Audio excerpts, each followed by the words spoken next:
TDP ఎమ్మెల్యేలపై shocking report. కూటమి ప్రభుత్వం అధికారంలోకి వచ్చి 2 ఏళ్లు పూర్తయిన వేళ ఒక సంచలన చర్చ ఇప్పుడు ఆంధ్రప్రదేశ్ రాజకీయాల్లో హాట్ టాపిక్గా మారింది. ప్రతిపక్షం విమర్శించడం ఒక విషయం, కానీ సొంత అనుకూల మీడియానే అధికార పార్టీ ఎమ్మెల్యేల పనితీరుపై ప్రశ్నలు లేవనెత్తితే, ఎమ్మెల్యేలపై అవినీతి ఆరోపణలు చేస్తే, ఇసుక, మట్టి, మద్యం, రిజిస్ట్రేషన్లు, బదిలీలు, వైసీపీ నేతలతో కుమ్మక్కయ్యారన్న ప్రచారం, ఇవి ఇప్పుడు రాజకీయంగా కొత్త చర్చకు దారితీశాయి.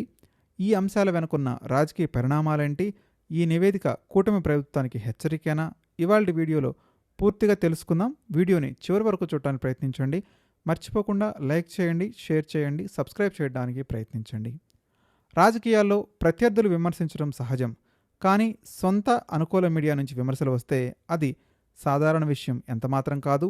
ఇటీవల వెలువడిన ఒక విశ్లేషణలో చాలామంది ఎమ్మెల్యేలు ప్రజల అంచనాలకు తగ్గట్టుగా పనిచేస్తున్నారని, అదే సమయంలో కొన్ని నియోజకవర్గాల్లో మాత్రం పరిస్థితి ఆందోళనకరంగా ఉందని ప్రస్తావించడం జరిగింది. ఆ నివేదికలో ప్రధానంగా వినిపించినటువంటి ఆరోపణలు చూస్తే, ఇసుక వ్యవహారాలు, మట్టి మాఫియా, మద్యం మాఫియా, భూ వ్యవహారాలు, రిజిస్ట్రేషన్లు, బదిలీలో జోక్యం, కుటుంబ సభ్యుల అధిక జోక్యం వంటి అంశాలు. అంటే ప్రతిపక్షం చేస్తున్న విమర్శలతో పోలిస్తే ఇప్పుడు సొంత వర్గాల నుంచి అసంతృప్తి బయటపడుతుందన్న భావన వ్యక్తమవుతుంది. ఎవరు ఏ పని చూడాలి, ఎవరు ఏ వరుసలు నిర్వహించాలి అనే విధంగా వ్యవస్థ నడుస్తుందని ఆరోపణలు వ్యవసిస్తున్నాయి. ఇది నిజమా కాదా అనేది దర్యాప్తు ద్వారా తెలియాల్సినటువంటి అంశమే. అయితే ఇలాంటి ప్రచారాలు రాజకీయంగా మాత్రం తీవ్రమైనటువంటి ప్రభావాన్ని చూపే అవకాశం ఉంటుంది.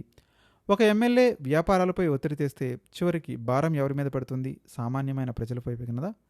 చికెన్ షాపు, కిరాయి దుకాణం, కిరాణా దుకాణం, ఇసుక, మట్టి, వెంచర్లు, ఏ రంగమైన వ్యాపారి అదనపు ఖర్చును వినియోగదారుడికే బదిలీ చేస్తాడు. దీంతో సాధారణ కుటుంబాలపై ధరలు పెరిగే అవకాశం ఉంటుంది. అదే సమయంలో భూముల వివాదాలు, రిజిస్ట్రేషన్లలో ఆరోపణలు, అధికారుల బదిలీల్లో రాజకీయ జోక్యం, ఇలాంటి అంశాలు ప్రజల్లో అసంతృప్తిని పెంచుతాయని రాజకీయ విశ్లేషకులు భావిస్తున్నారు. అసలు ఈ పరిస్థితి కారణమేంటి? రాజకీయ విశ్లేషకులు చెబుతున్న దాని ప్రకారం ఎన్నికల ఖర్చు, ప్రస్తుతం ఎన్నికలు అత్యంత ఖరీదైనటువంటి వ్యవహారంగా మారిపోయాయి. అభ్యర్థులు భారీగా ఖర్చు చేస్తున్నారనే అభిప్రాయం ఉంది. దీంతో అధికారంలోకి వచ్చిన తర్వాత ఆ పెట్టుబడిని తిరిగి సంపాదించుకునే ప్రయత్నాలు జరుగుతాయనే విమర్శలు తరచూ వినిపిస్తుంటాయి. ఈ ఆరోపణలు నిజమా కాదా? అది చట్టపరమైన విచారణలో తేలాలి. కానీ ఇలాంటి ప్రచారం కూడా రాజకీయంగా నష్టాన్ని కలిగించగలదు. ప్రస్తుతం కూటమి ప్రభుత్వంలో టీడీపీ, జనసేన, బీజేపీ కలిసి అధికారంలో ఉన్నాయి. ఇలాంటి సమయంలో ఎమ్మెల్యేల పనితీరుపై వస్తున్న విమర్శలు ప్రభుత్వ ప్రతిష్టపైన ప్రభావం చూపేటువంటి అవకాశం ఉంది. ప్రభుత్వం చేపడుతున్న అభివృద్ధి కార్యక్రమాల కంటే స్థానిక స్థాయిలో ప్రజలు ఎదుర్కొంటున్న సమస్యలే ఎక్కువగా కనిపిస్తే రాజకీయంగా అది అతి ప్రమాదకరమైన సంకేతంగా చెప్పవచ్చు. ఇప్పుడు వస్తున్న ఈ హెచ్చరికలను పార్టీ అధిష్టానం ఎంత సీరియస్గా తీసుకుంటుందనే అతి కీలకం. రాజకీయాల్లో ప్రజలు కేవలం పార్టీని మాత్రమే చూడరు, తమ ప్రాంత ఎమ్మెల్యే పనితీరును కూడా గమనిస్తారు.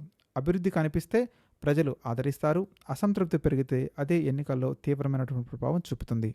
ఇప్పుడు కూటమి ప్రభుత్వానికి వస్తున్న ఈ హెచ్చరికలు భవిష్యత్తులో మార్పులకు దారితీస్తాయా, లేక సాధారణ రాజకీయ విమర్శలుగానే మిగిలిపోతాయా అనేది రానున్న రోజులు తెలియనుంది. ఈ అంశంపై మీ అభిప్రాయం ఏంటి? సొంత మీడియా విమర్శలను ప్రభుత్వం సీరియస్గా తీసుకోవాలా, లేక ఇది రాజకీయ సహజ ప్రక్రియనా? మీ అభిప్రాయాన్ని కామెంట్ రూపంలో తెలియజేయండి. వీడియో నచ్చితే మర్చిపోకుండా లైక్ చేయండి. ఇలాంటి రాజకీయ విశ్లేషణల కోసం మా ఛానల్ని సబ్స్క్రైబ్ చేసుకొని బెల్ ఐకాన్ నొక్కండి. మరిన్ని ఆసక్తికరమైన విశ్లేషణతో మళ్ళీ కలుద్దాం. నమస్కారం.